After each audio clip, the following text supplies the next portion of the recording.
এরপরে 20 নম্বর আল্লাহর হাবিব বলেন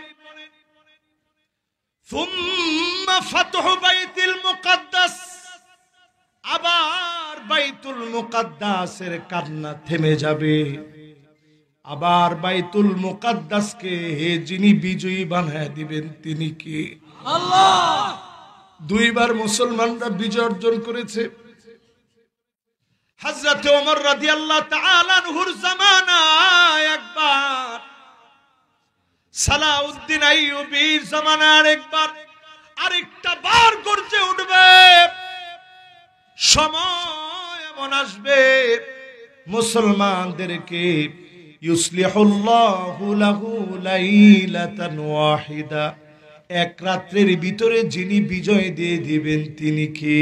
আল্লাহ। এক রাত্রের ভিতরে, এক রাতের ভিতরে শুধু নিজেরে পরিবর্তন করেন, এক রাতের ভিতরে মুসলমানের বিজয় হবে। চিন্তা করতে পারবেন না। 5 তারিখের আগের দিন 3 তারিখে পর্যন্ত স্লোগান দিছে, কবর দে রে, কবর দে। ওই যে হ্যাঁ, একজনে জানছে, কইছে হুজুর সবাই ভুলে গেল, আমি কিন্তু ভুলি নাই। আপনারা ভুলে গেছেন সবাই? 3 তারিখে স্লোগান দিছে, কবর দে রে, কবর দে, এক দফারে কবর দে। কই এখন কবর কই? কবরের কোনো খবর নাই। না না, কবর যেখানেই থাকুক এটা আমাদের দরকার নাই। আমরা খালি এতটুকু আপনি একটু চিন্তা করেন, যারা কবর দিয়ে দেয় এদের আর খবর নেই। খবর আছে?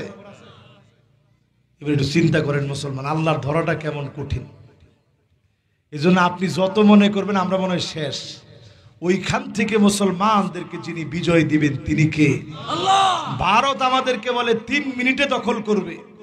নবীজি বলে গেছেন রক্ত টাকনু পর্যন্ত পৌঁছায় যাবে, এরপরে মুসলমান যেদিন গর্জে উঠবে আবার মুসলমান বিজয় অর্জন করবে। জোরে করে আল্লাহ। এজন্য ভয় পেন না, শুধু ঈমানি হিম্মতটাকে বাড়ান। আমি ঠিক যেখান থেকে কথাগুলো এত দূর পর্যন্ত নিয়ে আসলাম, ওয়ালা তাহিনু ওয়ালা তাহজানু ওয়া আনতুমুল আ'লাউনা ইন কুনতুম মুমিনিন। তোমরাই সেরা হবা। Superlative degree. চিন্তা করেন, ইসমে তাফদীল।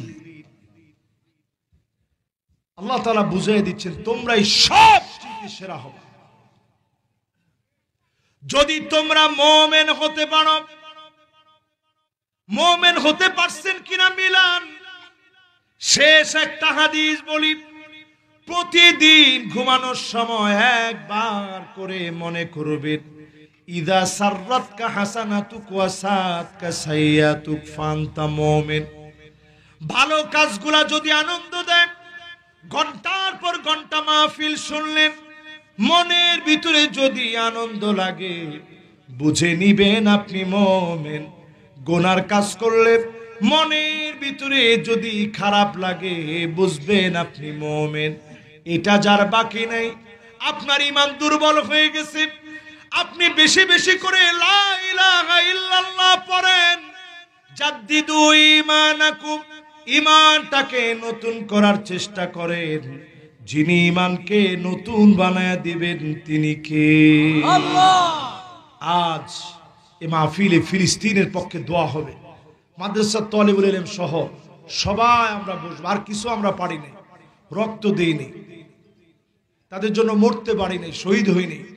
শুধুমাত্র এই মাহফিলে বসে মুনাজাত করা থেকে একজন আমরা মাহরুম হব না।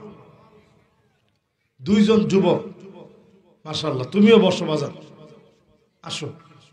এই দেখছেন মাশাআল্লাহ, ও তো ফিলিস্তিনের একটা বাচ্চার সমান। এবার সবাই মিলে আমরা মুনাজাত করব ইনশাআল্লাহ। দিল থেকে আজকের এই মাহফিলের কথাগুলোকে বাড়ি নিয়ে যাওয়ার চেষ্টা করব। মাহফিলের কর্তৃপক্ষ অনুমতি দিলে এখনই আমরা মুনাজাতের দিকে যেতে চাই। ভুল ত্রুটিগুলো আল্লাহ তাআলা মাফ করে সহিহ কথাগুলোর উপরে আমাকে আপনাদের সবাইকে আল্লাহ তাআলা আমল করার তৌফিক দান করুক। পড়েন আমিন।